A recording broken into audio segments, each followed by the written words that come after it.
Sejarah Tahun Baru Imlek di Indonesia telah berlangsung dan bertransformasi dari Tiongkok yang dilaksanakan oleh orang-orang Cina yang di Indonesia dan disebut sebagai Cina keturunan atau Tionghoa. Namun Tahun Baru Imlek di masa Orde Baru sempat dilarang dan tidak dirayakan secara bebas. Akan tetapi ketika masa reformasi di masa Presiden Gus Dur atau Abdurrahman Wahid, perayaan Imlek kemudian dibebaskan. Maka nama Kiai Haji Abdurrahman Wahid atau Gus Dur selalu disinggung setiap kali perayaan Imlek tiba.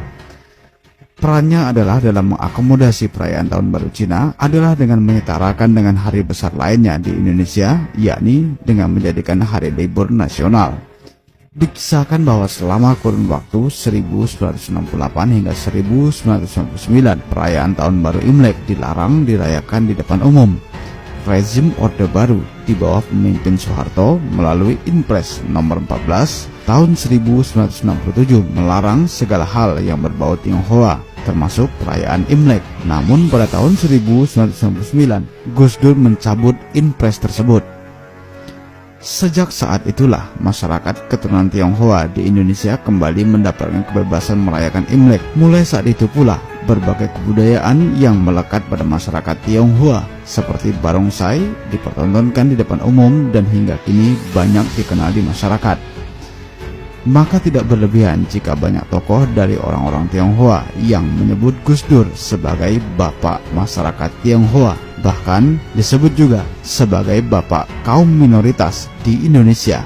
Bagi Gus Dur, seperti diceritakan oleh Yeni Wahid, etnis Tionghoa, dan juga budaya mereka merupakan bagian yang tidak terpisahkan dalam perjalanan bangsa Indonesia. Melalui etnis Tionghoa misalnya, Islam pernah tersebar ke Nusantara bersama pedagang dari India. Terbukti dengan adanya keturunan Tionghoa yang masuk dalam anggota Wali Songo, penyebar Islam di Nusantara.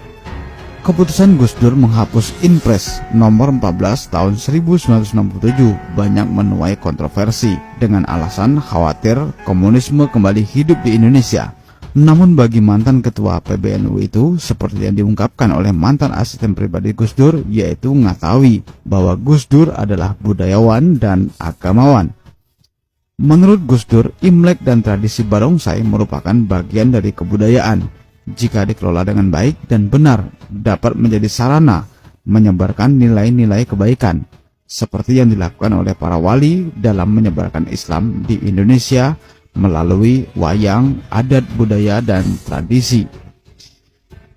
Kehadiran Gus Dur sebagai jembatan untuk memberikan hak yang sama bagi etnis Tionghoa di Indonesia juga diakui oleh para tokoh-tokoh Tionghoa. Pada masa Gus Dur lah tradisi perayaan Imlek kembali mulai diramaikan, dan hingga kini banyak orang Tionghoa yang merasa banyak berhutang budi terhadap Gus Dur atau Kiai Haji Abdurrahman Wahid.